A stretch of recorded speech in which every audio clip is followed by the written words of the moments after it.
Daily குழந்தைங்களுக்கு snacks கொடுக்கணும், ஆனால் ஹெல்த்தியாகவும் கொடுக்கணும் அப்படின்னா இந்த வீடியோவை ஸ்கிப் பண்ணாமல் எண்ட் வரைக்கும் பாருங்கள்.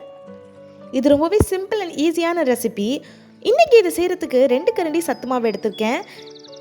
இந்த சத்து மாவில் தேவையான அளவு தண்ணி சேர்த்து ரொம்ப ஹார்டாகவும் இல்லாமல் ரொம்ப சாஃப்டாகவும் இல்லாமல் ஒரு மீடியம் பதத்தில் இந்த டோவை ரெடி பண்ணி வச்சுக்கோங்க. ஒன்ஸ் டோ ரெடி ஆனதும் இந்த மாதிரி குட்டி குட்டி பால்ஸ் எடுத்து அதை கையிலேயே நீங்கள் இந்த மாதிரி தட்டி விட்டுக்கோங்க.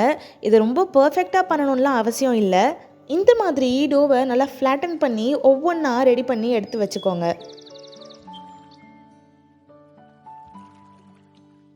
இப்போது ஒரு தவாவில் நல்லா நெய் போட்டு 2 பக்கமும் இதை நல்லா செவக்க வறுத்து எடுத்துக்கோங்க.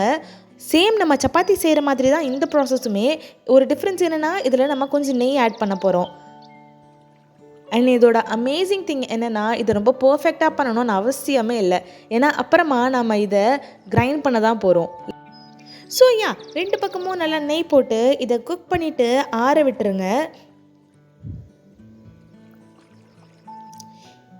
இதை ஆறிட்டு இருக்கிற நேரத்தில் ஒரு மிக்சர் ஜாரில் ஒரு 3 ஏலக்காய், கொஞ்சமாக பாதாம், அப்புறம் 4 சீடு எடுத்த டேட்ஸ் இதை எடுத்துகிட்டு நல்லா கொரப்பாக அரைச்சி எடுத்துக்கோங்க. அரைச்ச மிக்சரை ஒரு பிளேட்டுக்கு மாற்றிக்கலாம்.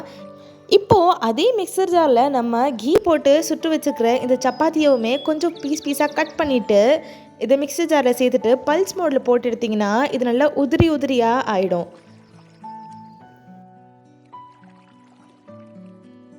இதோ இந்த மாதிரி. இப்போ இதையும் அந்த பிளேட்லேயே சேர்த்துக்கோங்க. மேலே கொஞ்சமாக டெசிகேட்டட் கோகோனட் இல்லைனா ஃப்ரெஷ் கோகோனட் கூட எடுத்துக்கலாம். அப்புறம் கொஞ்சமாக தேன், ஒரு 2 ஸ்பூன் கீ சேர்த்துட்டு இதை நல்லா மிக்ஸ் பண்ணிக்கோங்க. இதை நல்லா மிக்ஸ் பண்ணிவிட்டு இந்த மாதிரி இருக்கும்போது நீங்கள் அப்படியே கூட பவுலில் போட்டு உங்கள் குழந்தைங்களுக்கு சாப்பிட கொடுக்கலாம், இஃப் அவங்க சாப்பிட ரெடியாக இருக்காங்கன்னா. ஆனால் என் பசங்க இந்த மாதிரி கொடுத்தா சுத்தமாக சாப்பிட மாட்டாங்க.